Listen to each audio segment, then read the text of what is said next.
হাতের মধ্যে ঝুলে পড়লাম, ঝুলে পড়ে বললাম, খুনিজিয়ার গদিতে আগুন জ্বালো একসাথে।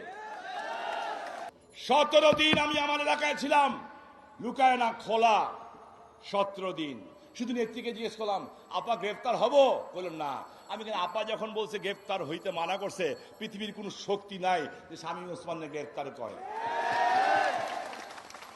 আপা যদি বলতো হ, তাহলে হয়ে যেতাম।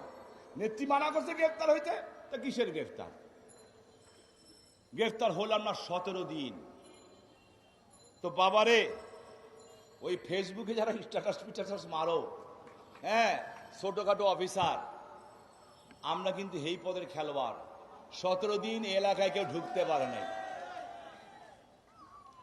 এই জন্যই বলি, তাহলে আমাকে কেন টার্গেট? সাংবাদিক ভাইরা 111-এর দেশ ছাড়লাম, আবার চলে গেলাম।